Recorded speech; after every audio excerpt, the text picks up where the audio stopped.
Hello and welcome to the Mystical Junction. I am Tarot Zam, your host and guide to an exciting magical adventure that we're going to take together for the next half an hour or so. In this episode, I will share with you practical and inspiring lessons from the Tarot about the Ten of Cups, the Three of Swords, the Seven of Pentacles, and the Seven of Swords that can encourage you to think out of the square and help you make better decisions. I will guide some of our kindred spirits from the Philippines, Canada, and New Zealand via free readings and hopefully help them move forward. We will continue with connections and talk about karmic soulmates and codependent relationships. I will take you to the enchanting and energy-filled redwoods of the Whakarewarewa Forest in Rotorua, New Zealand, which you can visit and can serve as a sanctuary for grounding, healing, and recharging our energies. Last but not the least, we will visit the Wellington Cats Protection League and see how our animal friends are doing and find out how we can help them. So, sit back, relax, and I hope you enjoy the show.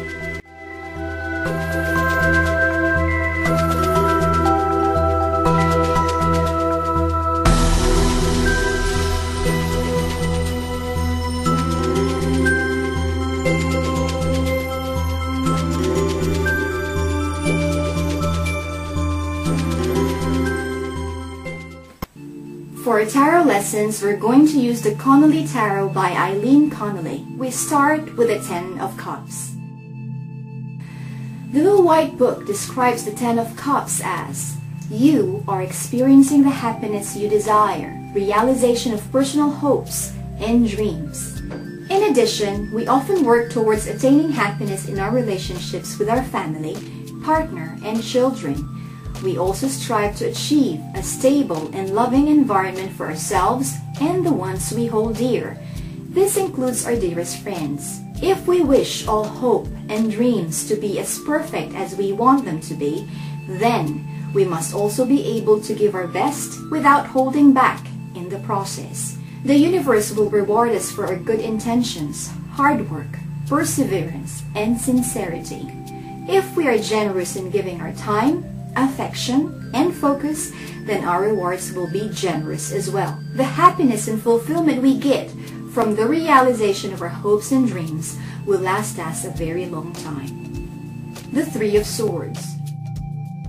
The little white book describes the Three of Swords as, it's hard to bear the pain of separation or to understand why we are afflicted with such deep sorrow. The pain is hard to let go, but it will go.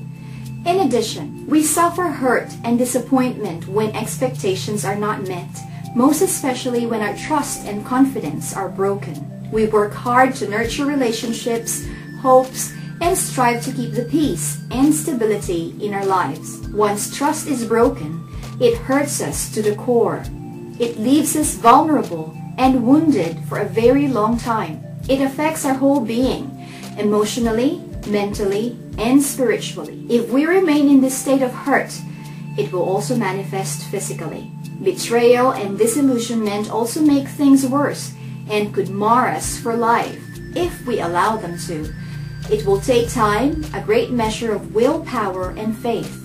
And if we try to rein in our emotions and think about the experience in a rational way, we will surely be able to see things that we have missed or ignored and be able to appreciate the situation for what it was and gain wisdom in the process. And this is the start of how we heal. The Seven of Pentacles. The little white book describes the Seven of Pentacles as, a cycle of change will affect your income for the better. Expand. Don't be afraid of success. In addition, the Seven of Pentacles signifies a continuous cycle of planting and harvesting, working solidly and achieving. It also signifies a constant and steady productive energy that we need to make the most of. We have no time to sit on our laurels and dwell on our past achievements. Instead, they must drive us to achieve more. Good times and abundance can be had if we are consistent and persistent. The only time to pause is to assess what we have accomplished and gauge where we are in the process of achieving. This also allows us to learn new skills and enhance our existing ones. We also gain wisdom, which helps in keeping us well-grounded even after all the successes we have had. Life is meant to be lived the best way we can. Achievements are not limited to the big dreams and the grand ideals we aim for. We also need to be able to appreciate the small successes we achieve in our daily grind. These small achievements are the crucial steps to completing the bigger ones. The Seven of Swords. The Little White Book describes the Seven of Swords as, things may not have worked out the way you planned. Maintain inner harmony. There are many paths to personal freedom. In addition, when we have put up so much effort into something and fail to result in what we expect, then we feel a great loss. We can even think that perhaps someone or something had conspired to strip us of the fruits of our labor.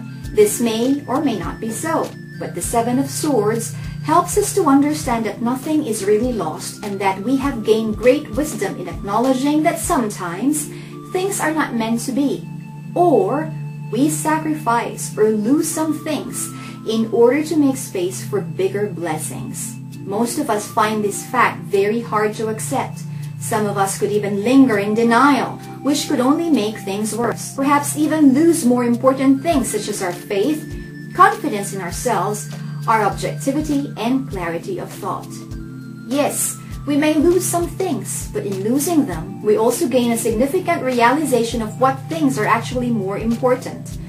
Remember, tangible things that are lost can always be replaced. Intangible things that are lost, like our virtues, principles, and our convictions, are much harder to replace, if at all we can ever replace them.